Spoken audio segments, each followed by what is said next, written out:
الحمد لله نحمده ونستعينه ونستغفره ونعوذ بالله من شرور انفسنا ومن سيئات اعمالنا من يهده الله فلا مضل له ومن يضلل فلا هادي له اشهد ان لا اله الا الله وحده لا شريك له واشهد ان محمدا عبده ورسوله اما بعد. அன்புள்ள சகோதரர்களே, வாராந்தம் நடத்தப்பட்டு வருகின்ற இந்த தஃப்சீர் வகுப்பில் இன்று அல் குர்ஆனுடைய 100வது அத்தியாயமாகிய சூரத்துல் ஆதியாத் என்று சொல்லக்கூடிய அத்தியாயத்தை சுருக்கமாக பார்க்கலாம் நினைக்கிறேன். இந்த அத்தியாயம் மனிதனுடைய இயல்புகள் சம்பந்தப்பட்டதும் மனிதனுடைய கபருடைய சில விஷயங்களையும் சுட்டிக்காட்டுகிறது. இது மக்கி அத்தியாயமாகும். உங்களுக்கு தெரியும், அத்தியாயங்கள் மக்கி மதனி என்று இருக்கின்றன. மதனி அத்தியாயம் என்பது மதீனாவில் அல்லது ஹிஜ்ரத்துக்கு முதல் இறக்கப்பட்ட அத்தியாயங்கள். மக்கி அத்தியாயங்கள் என்பது மக்காவில் அல்லது ஹிஜ்ரத்துக்கு முதல் இறக்கப்பட்டது. மதனி அத்தியாயங்கள் என்பது மதீனாவில் அல்லது ஹிஜ்ரத்துக்கு பிறகு இறக்கப்பட்ட அத்தியாயங்கள் ஆகும். இந்த அத்தியாயத்தில் அல்லாஹ் ஜல்ல ஷானஹு வ தஆலா சொல்கிறான், வல் ஆதியாதி வபஹா லபஹன். பொதுவாக ஒரு வசனத்தில் வாவ் என்ற எழுத்தில் ஆரம்பித்தால் வல் ஆதியாத் வஷ்ஷம்சி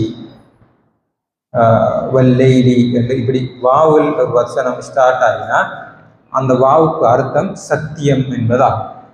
உதாரணமாக நாம சொல்லுவோம் வல்லாஹி, அந்த வாவில் ஸ்டார்ட் ஆகுது.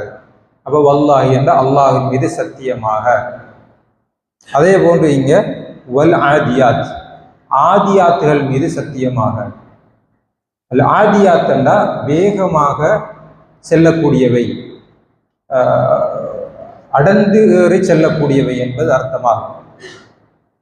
இங்கே இந்த ஆதியாத் அப்படியே வேகமாக செல்லக்கூடியவை எது என்று கேட்டால் தஃப்சீருடைய உலமாக்கள் அதற்கு குதிரைகள் என்று சொல்லுகிறார்கள். குதிரைகளைத்தான் இந்த அத்தியாயத்தில் சொல்லப்படுகிறது. இந்த அத்தியாயம் வல் ஆதியாதி தபஹன், தபஹன் என்று சொன்னால் உதாரணமாக குதிரை வேகமாக ஓடும்போது ஒரு இழைப்பு சத்தம் ஒன்று அதில் வெளியே வரும். இது பொதுவாக குதிரைகள் அதே போன்று நாய்களுக்கும் நரிகளுக்கும் தான் இந்த இழைப்பு வருவதாக, அந்த ஒரு சத்தம் வருவதாக சிலர் சொல்லப்படுகிறது. அல்லாஹ் ஆலம். அப்போ அந்த குதிரைகள் எப்படி போகும்னு சொன்னால் தபஹன், மூச்சிறைக்க ஒரு சத்தம் ஒன்று வரும். அப்படி வேகமாக ஓடக்கூடிய குதிரைகள் மீது சத்தியமாக என்று அல்லாஹ் ஜல்ல ஷானஹு வ தஆலா இந்த சத்தியத்தை ஸ்டார்ட் ஆகிறான். குதிரைகளை பொறுத்தவரையில் அரபிகளிடத்தில் அது மிக விலை உயர்ந்ததும் முக்கியமான ஒரு யுத்தத்தோடு சம்பந்தப்பட்ட ஒரு பெரிய ஆயுதமும் ஆகும். யுத்த தளவாடங்களாக பயன்படுத்தக்கூடிய ஒன்றுதான். இந்த காலத்தில் விமானங்கள் அல்லது இந்த பீரங்கிகள், இந்த ராக்கெட்டுகள் மாதிரி பயன்படுத்துறதுக்கு மாதிரி இந்த குதிரைகளை தான் அவர்கள் பயன்படுத்துவார்கள். ஏன்னா வேகமாக ஓடும், போன ஸ்பீடில் ஸ்டாப் ஆகும், சடன் பிரேக் அடிக்கும், அதுக்கு டயர்ட் ஆகாது. இப்படி பல சிறப்புகளை அது கொண்டிருக்கும். அதனால அல்லாஹ் ஜல்ல ஷானஹு வ தஆலா யுத்த காலங்களில் குறிப்பாக மனிதருக்கு மிக மிக அந்த காலத்தில் உதவி செய்யக்கூடிய ஒரு மிருகம் என்றதுனால அல்லாஹ் சொல்றார், ஃபல் மூரியாதி கதுஹன். அல் மூரியாத்தல்லா நெருப்பை கிளப்பி கொண்டு ஓடக்கூடிய குதிரைகள். ஒன்று மூச்சிறைக்க ஓடக்கூடியவை, அந்த சத்தத்தோடு ஓடக்கூடியவை, அந்த குதிரையை பற்றி எல்லாம் சொல்றார். ரெண்டாவது, அது ஓடும்போது அதனுடைய காலிலிருந்து தீப்பொறி பறக்கும். மலைகளில் அந்த மாதிரியான கற்களில் அது சாதாரணமாக ஓடும். அப்படி ஓடுகின்ற நேரத்தில் அந்த அதனுடைய காலிலிருந்து அந்த உராய்வுகளால தீப்பொறி பறக்கும். அவ்வளவு வேகமாக அந்த குதிரைகள் ஓடும். யுத்தத்துக்கு அது கட்டாயம் தேவை. ஒருவரை போய் தாக்குறதா இருந்தாலும் சரி, அல்லது ஒரு கஷ்டமான ஒரு நேரத்தில் தோக்க போறோம்னு சொன்னால் ரிட்டர்ன் ஆகி ஓடி வாரதாக, தப்பி ஓடி வாரதாக இருந்தாலும் அதனுடைய வேகம் அதற்கு அவர்களுக்கு உதவி செய்யும். ஃபல் முகீராத்தி சுபஹா, காலை நேரங்களில் கிளம்பி டயர்ட் இல்லாம மாச்சல் இல்லாம ஓடக்கூடிய குதிரைகள். ரசூலுல்லாஹி ஸல்லல்லாஹு அலைஹி வஸல்லம் அவர்கள் ஒரு யுத்தத்தை ஆரம்பிக்கிறதா இருந்தால் பொதுவாக காலை நேரத்தில் ஆரம்பிப்பாங்க. சுபஹ் டைமில், சுபஹுக்கு முன்னரான நேரத்தில்.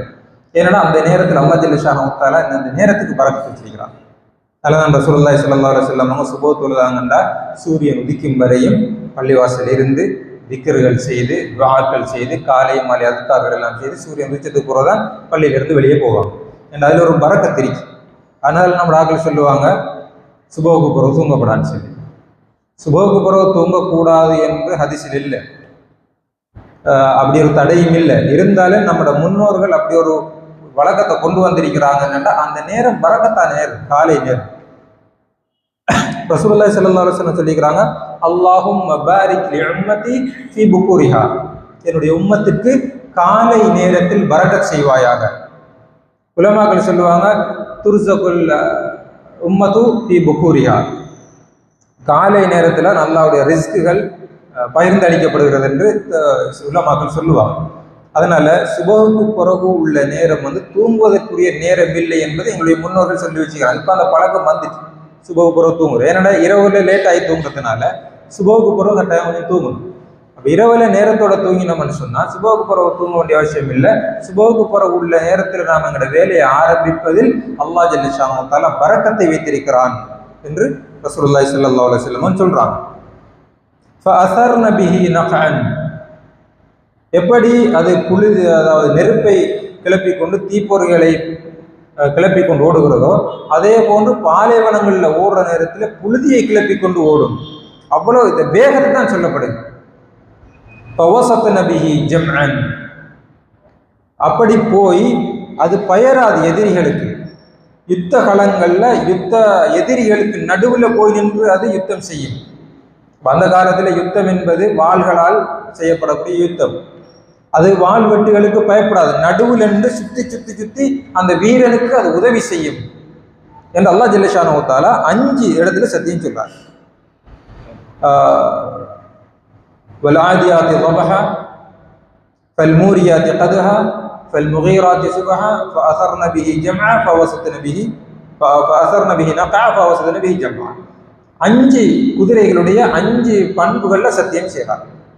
தீப்பொறி கிளப்பி கொண்டு ஓடுறது, அதே போல காலை நேரத்தில் போறது, புழுதிகளை கிளப்புறது, யுத்தங்களில் நடுவில் போய் நின்று அது யுத்தம் செய்கிறது, மூச்சுரைக்கு ஓடக்கூடியது என்று 5 குதிரையுடைய சிவத்தை பற்றி சொல்லி போட்டு பொதுவாகவே கணியத்துக்குரிய சகோதரர் அல்லாஹ் ஜல்ல ஷானஹு வ தஆலா ஒரு இடத்துல சத்தியம் செஞ்சு போட்டு ஒரு விஷயத்தை சொல்றாங்கன்னா அது ஒரு முக்கியமானது தான் சொல்றது. நாமளும் அப்படித்தான் ஒரு விஷயத்த வல்லாஹி நான் சொல்றது உண்மை, இதை நம்பு என்று சொன்னா அப்ப அந்த வல்லாஹிக்கு ஒரு பெருமதி இருக்கு.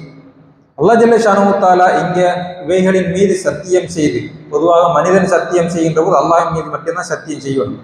படைப்பினங்கள் மீது நாம் சத்தியம் செய்ய முடியாது.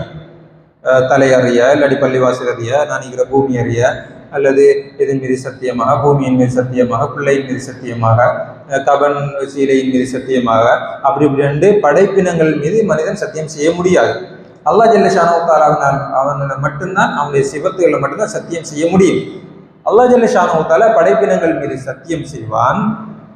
அந்த சத்தியம் செய்கின்றாங்க பின்னுக்கு ஒரு மிக முக்கியமான விஷயத்தை சொல்ல வாரான் என்று அர்த்தம். இந்த 5 குதிரையுடைய சிவத். அப்ப குதிரையுடைய சிவத்தை சொல்றதுக்கு காரணம் குதிரை மிக முக்கியமான ஒரு விஷயம் அவங்களோட வாழ்க்கையில. அதுவும் குறிப்பாக இக்கட்டான சூழ்நிலை, யுத்த சூழ்நிலைகளில அவங்களுக்கு ஹெல்ப் பண்ணக்கூடிய ஒரு விஷயம். ஒரு மிருகம் யுத்த காலத்துக்கு மிகவும் பொருத்தமானது. இது எல்லாத்தையும் சொல்லி போட்டு சொல்றான், இன்னல் இன்சான லிரப்பிஹி லகனூத், நிச்சயமாக மனிதன் தன்னுடைய ரப்புக்கு நன்றி கெட்டவனாக இருக்கிறான். தஃப்சீர் உலமாக்கள், குறிப்பாக இமாம் தஃப்சீர் ராஸியில சொல்லப்படுது அப்படின்னு சொன்னா, ஏன் அல்லாஹ் இவ்வளவு குதிரையினுடைய பண்புகளை சொல்லி போட்டு இன்னல் இன்சான லிரப்பிஹி லகனூத், நிச்சயமாக மனிதன் அல்லாஹ்வுக்கு நன்றி மறுக்கக்கூடியவனாக நன்றி கெட்டவனாக இருக்கிறான் ஏன் சொல்றான்றதுக்கு அவர் விளக்கம் சொல்றாரு. ஒரு மனுஷன் ஒரு குதிரையை வளர்க்குறான், குறிப்பாக யுத்தத்திற்காகவே அந்த குதிரையை பயிற்சி செய்கிறான், அதுக்காக சாப்பாடு கொடுக்காங்க. அதுக்காக தண்ணி கொடுக்கான், வாழ்விடம் கொடுக்கான். இப்படி அந்த குதிரைக்குரிய தேவையெல்லாம் கொடுத்து அவன் வளர்க்குறான். வளர்த்து அவன் யுத்தத்துக்கு அதை ரெடியாக்கி யுத்த காலத்துக்கு போகும்போது அது சுபகு டைம்ன்றது உண்மையிலே ஒரு நல்ல தூங்குற டைம். சுபகுக்கு முன்னால் உள்ள டைம் நல்ல தூங்குற டைம். ஆனால் அந்த தூங்குற டைம்ல கூட அவன் அந்த குதிரை எழுப்பி யுத்தத்துக்கு ரெடி ஆச்சான உடனே அது ரெடி ஆகுது. அது தூக்கம் டயர்ட் அதெல்லாம் பார்க்காது. பொதுவாக டயர்ட் இல்லாமையே யுத்தம் செய்யும். அதே போல அவனை அந்த யுத்தத்தில் அவனுக்கு வெற்றி வாங்கி கொடுக்கணுன்றதுக்காக அதை முழு முயற்சியும் செய்யுது. தீப்பொறி பறக்க ஓடுது, மூச்சிறைக்க ஓடுது, சுபக நேரத்தில் கூட அவ்வளவு அந்த ஆக்டிவா ஓடுது, டயர்டா இல்லை. நாம சுபகுக்கு எழுப்பி என்ன செய்யறோம்? சுபகுக்கு வர்றதுக்கு மூத்த கழுகுறோம், எல்லாம் செஞ்சு டயர்டா வந்து பள்ளிக்குள்ளேயே வந்து லைட்டா ஓதக்குள்ளேயே லைட்டா தூக்கம் இருக்கு. ஆனா அந்த குதிரை எப்படி பகல் நேரத்துல வேலை செய்தோ அதே போல சுபக டைம்ல அல்லாஹ் சொல்றான், சுபஹா, சுபக நேரத்துல கூட அதாவது வெறியோட போகுது, அது ஆக்டிவா வேலை செய்யுது. எதற்காக கேட்டா அது தன்னை வளர்த்தவனுக்கு நன்றி செல்ல வேண்டும்ன்றதுக்காக, நன்றியுடையவனாக இருக்கணும்ன்றதுக்காக. அப்ப ஒரு குதிரை 5 அறிவு படைத்தது, ஒரு மிருகம் தன்னை வளர்த்தவனுக்கு தோல்வியை வாங்கி கொடுக்க கூடாதுன்றதுக்காக, அவன் சொன்னா எல்லாத்தையும் செய்யணும்ன்றதுக்காக சுபக நேரம் என்றும் பார்க்கதில்லை, பகல் நேரம் என்றும் பார்க்கதில்லை, இரவென்றும் பார்க்கதில்லை, யுத்தத்துக்கு போறோம் நம்ம உயிர் போகுது என்றும் பார்க்கதில்லை, யுத்த களத்தில நடுவுல நின்று போய் போராடுது. இதெல்லாம் எதுக்காகண்டா இவன் நம்மளை வளர்த்தான், இவன் நம்மளுக்கு சாப்பாடு தந்தான், தண்ணி தந்தான் என்ற அந்த எஜமானுக்கு ஒரு நன்றி உணர்வுக்காகத்தான். இதைத்தான் அல்லாஹ் ஜல்ல ஷானஹு வ தஆலா அந்த மிருகத்தை சொல்லி போட்டு மிருகத்துடைய நன்றி உணர்வையும் அதனுடைய பண்பையும் சொல்லி கொடுத்துள்ளார். இருந்தாலும் மனுஷன் அவனுடைய ரப்புக்கு என்ன செய்யறான்? ஒரு ஒரு ஒரு குதிரை தன்னுடைய ரப்புக்கு, அதாவது தன்னுடைய வளர்த்தவனுக்கு, தனக்கு தண்ணி தந்தவன், சாப்பாடு தந்தவனுக்கு, ஆரோக்கியம் தந்தவனுக்கு, தன்னை கவனிச்சவனுக்கு எவ்வளவு நன்றி உடையவனாக இருக்கிறது. யுத்தம் என்று எல்லாம் பார்க்குது இல்லையே, டைம் பார்க்குது இல்லை, இடம் பார்க்குது இல்லை, நேரம் பார்க்குது இல்லை, ஒன்றுமே பார்க்குது இல்லை. இருந்தாலும் மனிதன் தன்னுடைய ரப்புக்கு டைம் பார்க்குறான், நேரம் பார்க்குறான். இந்த டைம் எனக்கு சரி வரா, சுபகு சரி வரா, இல்லாட்டி இப்படி செலவு செய்யலா, இப்படி கட்டுப்பாடோட இருக்கலா என்று மனுஷன் நினைக்கான். ஆனா மிருகம் அப்படி நினைக்கிறது இல்லை. அதனால நீங்க மிருகத்தை விட மோசமானவர்கள் என்று அல்லாஹ் ஜல்ல ஷானஹு என்று பதிவு செய்யலாம். அதனால இன்னொரு இடத்துல சொல்றாங்க, உலைக கல் அன்ஆம், அவர்கள் ஆடு மாடுகளை போன்றவர்கள், பல் ஹும் அவல், ஆடு மாடுகளை விட மோசமானவர்கள் அல்லாஹ் ஜல்ல ஷானஹு சொல்றார். எனவே கண்ணியத்துக்குரிய சகோதரர்களே, ஆடு ஒரு ஒரு குதிரை கூட அல்லாஹ்வுக்கு எவ்வளவு நன்றி உணர்வோடு நேரம் பார்க்காம, நிலைமை பார்க்காம, டைம் பார்க்காம வேலை செய்யுது, நன்றியினோடு இருக்கி. இன்னல் இன்சான, பொதுவாக மனுஷன் ரப்பிஹி லகனூத், அவனுடைய ரப்புக்கு கனூதாக இருக்கிறான். கனூதண்டா எவ்வளவுத்தையும் அனுபவிச்சுப்பட்டு நன்றி இல்லாம நடக்க, இதுதான் கனூத். இது மனிதனுடைய விஷயத்தை நாம கவனம் செலுத்தணும். மல்லம் யஷ்குரின் நாஸ் பலம் யஷ்குரில்லா, யார் மனிதனுக்கு நன்றி செலுத்தவில்லையோ அவன் அல்லாஹ்வுக்கு நன்றி செலுத்தாதவனாக இருக்கிறான், அவன் அல்லாஹ்வுக்கு நன்றி செலுத்த மாட்டான் என்று ரசூலுல்லாஹி ஸல்லல்லாஹு அலைஹி வஸல்லம் சொல்றான்.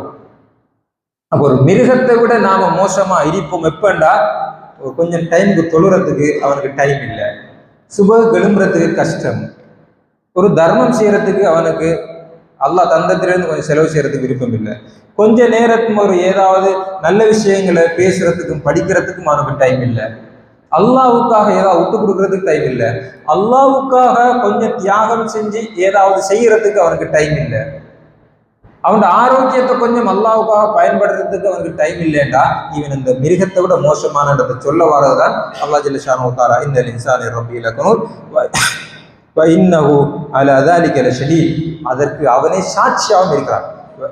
எனக்கு தெரியும் எவ்வளவு நிஅமத்துகளை அனுபவிச்சிட்டீங்க என்ற ஆரோக்கியமா இருக்கலாம், அறிவாக இருக்கலாம், தொழிலாக இருக்கலாம், என்னுடைய இருக்கிறப்பட்ட வீடாக எதுவாக இருந்தாலும் நம்ம எவ்வளவோ நியமத்தை அனுபவிச்சுட்டீங்கிறோம். ஆனா அல்லாஹ் ஒன்றுமே செய்யலைன்னு தான் சொல்லுவோம். வாப்பா எவ்வளவோ செஞ்சிருப்பாரு, பேசக்குள்ள அவரை நீ பெருசா ஒன்றும் செய்யலை, இப்படிதான் சொல்றோம் மனுஷன். இதான் மனிதனுடைய இயல்பு. அவனே அதுக்கு சாட்சியாக இருக்கிறான். நாளை மறுமையில நம்ம உடம்பு சாட்சி சொல்லும். யௌம தஷ்ஹது அலைஹிம் அல்சினத்துகும் வ ஐதீஹிம் வ அர்ஜுலுஹும் பிமா கானூ யஅமலூன். நாளை மறுமையில நம்மளோட நாக்கு, நம்மளோட கை, நம்மளோட கால் எல்லாம் நமக்கு எதிராக இந்த விஷயங்களுக்கு எல்லாம் சாட்சி சொல்லும். எவ்வளவு நன்மை இல்லாதவர்கள நாம் இருந்தோம்னு சொல்லி. வ இன்னஹு லிஹுப்பில் கைரி லஷதீத். பணத்தையும் பொருளாதாரத்தையும் பெறுறதுல தான் கடும் ஆர்வத்தோடு இருக்கான். நல்லது ஏதாவது நமக்கு வரணும், சுயநலவாதியாகத்தான் மனுஷன் இருக்கிறான். அவனுக்கு ஏதாவது நல்ல வேண்டாம் மட்டும்தான் அவன் வேலை செய்வான். அவனுக்கு அதுல ஏதாவது லாபம் இல்லை என்று சொன்னா அதை அப்படியே விட்டுறான். அந்த சமூகத்துக்கு ஒரு நல்லதை அறிக்கை அதை செய்வோம் என்று யோசிக்க மாட்டான். தன்னை நலவு பொருளாதாரத்திற்காக ஹராம் ஹலால் பார்க்கிறான் இல்லை, பொருளாதாரத்திற்காக நல்லது கெட்டது பார்க்கிறான் இல்லை, இன்னொருவருக்கு அநியாயம் நடக்குது என்றெல்லாம் யோசிக்கிறான் இல்லை. பணம் பணம் பணம் என்று பணத்திற்காக எதையும் செய்யக்கூடியவனாக, அல்லாஹை விட இபாதத்தை விட பணத்தை அல்லது இந்த உலகத்தை நேசிக்கக்கூடியவனாக இருக்கிறான் என்று அல்லாஹ் ஜல்ல ஷானஹு தஆலா இதில் கடுமையாக இருக்கிறான் என்று சொல்றான். எனவே அன்புக்குரிய சகோதரர்களே, இந்த பகுதி என்ன சொல்லுது என்று சுருக்கமாக ஒரு ஒரு குதிரை, ஒரு மிருகம் தன்னை வளர்த்தவனுக்காக எவ்வளவோ தியாகம் செய்யுது. டைம் பார்க்குதில்லை, சுபவுக்கு போகுது, டயர்ட் பார்க்குதில்லை, ஆக்டிவா வேலை செய்யுது, இடம் பார்க்குதில்லை, யுத்த காலத்தில் போய் வேலை செய்யுது. இது ஒரு சாதாரண ஐந்தறிவு படைத்த ஒரு மிருகம், ஒரு குதிரை தன் எஜமானுக்கு செய்தால் நாம நம்மளை படைச்சு நம்மளுக்கு ஆரோக்கியத்தை தந்து, நம்மளுக்கு அறிவை தந்து, நம்மளை படைப்பு நம்மளுக்கு பொருளாதாரத்தை தந்து, நம்மளுக்கு கௌரவத்தை தந்து இருக்கக்கூடிய ரப்புக்கு நாம எவ்வளவோ செய்யணும். நேரம் பார்க்காம, இடம் பார்க்காம, சந்தர்ப்பம் பார்க்காம எவ்வளவு செய்யணும் என்பதை அல்லாஹ் ஜல்ல ஷானஹு தஆலா உணர்த்துறான். அதற்கு நாம் நன்றி இல்லாதவர்களாக இருக்கிறோம்ன்றதுக்கு நாமளே சாட்சியாக இருக்கிறோம். இந்த நன்றி இல்லாத தன்மை நம்மளுக்கு வாரதுக்கு காரணம் நம்ம இந்த உலகத்தை கடுமையாக நேசிக்கிறதா. உலகத்தை கடுமையாக நேசிக்கிறதுனாலதான் நம்மளுக்கு உதாரணம் இந்த தொழுகை டைமில் கொஞ்சம் உதாரணமா தொழுகை இஷா தொழாம இன்றைக்கு கொஞ்சம் பேர் இருப்பாங்க, இந்த டைம்ல நிறைய பேர் இருப்பாங்க. இவங்க என்ன செய்யறாங்கன்னு சொன்னா, இந்த தொழுகையை விட எண்ணத்தையோ ஒரு பொருளாதாரத்தையோ இல்லாட்டி கடையையோ அவங்களோட பிசினஸையோ இல்லாட்டி அவங்களுடைய ஏதாவது இல்லாட்டி கடையில சும்மா கதைச்சிட்டிக்கிறதையோ இதைத்தான் முக்கியமானதாக கருதுகிறார்கள். எதை நல்லா சொல்றாங்க, கைரி. அந்த கைர்ன்றது இந்த உலகம், பொருளாதாரம், சும்மா ரோட்டை கதைச்சிட்டிக்கிறது, இதெல்லாம் அதுக்குள்ள வரும். இது எல்லாத்தையும் கொஞ்சம் தொழுகையை விட கூடுதலாக நேசிக்கிறதால தான் அதுக்கு போய்த்தாங்க. இதனாலதான் நம்ம நன்றி இல்லாதவன் என்று நாங்கள் சொல்றோம். அல்லாஹ் ஜல்ல ஷானஹு தஆலா சொல்றாங்க, எல்லாம் அல்லாஹ் ஜல்ல ஷானஹு தஆலா நன்றி உணர்வு உள்ளவர்களாக எம்மை ஆக்க வேண்டும். அந்த நன்றி உணர்வு உள்ளவர்களாக ஆக்குவதாக இருந்தால் நன்றி எப்படி நடக்கிறேன்டா, கொஞ்சம் இந்த தொழுகை விஷயங்கள், இந்த பயான் விஷயங்கள், நல்ல விஷயங்கள், பள்ளிவாசலோட சம்பந்தப்பட்ட விஷயங்கள், இதுகளுக்கெல்லாம் கொஞ்சம் நம்ம சப்போர்ட் பண்ணி அல்லாஹ்வுடைய விஷயங்கள்ல நம்ம கொஞ்சம் ஆர்வத்தோடு ஈடுபட்டோம்டா அதுவே அல்லாஹ்வுக்கு நன்றி செலுத்தக்கூடிய விஷயமாக மாறும். எல்லாம் அல்லாஹ் ஜல்ல ஷானஹு தஆலா நிஅமத்துகளுக்கு நன்றி செலுத்தக்கூடியவர்களாக நாம் மாற வேண்டும். அப்படி நன்றி செலுத்தக்கூடிய மனிதர்களாக என் அனைவரையும் அல்லாஹ் ஜல்ல ஷானஹு தஆலா ஆக்க வேண்டும். வஆஃபிரு தஅவானா அல்ஹம்துலில்லாஹி ரப்பில் ஆலமீன். அஸ்ஸலாமு அலைக்கும் வரஹ்மத்துல்லாஹி வபரகாத்துஹு.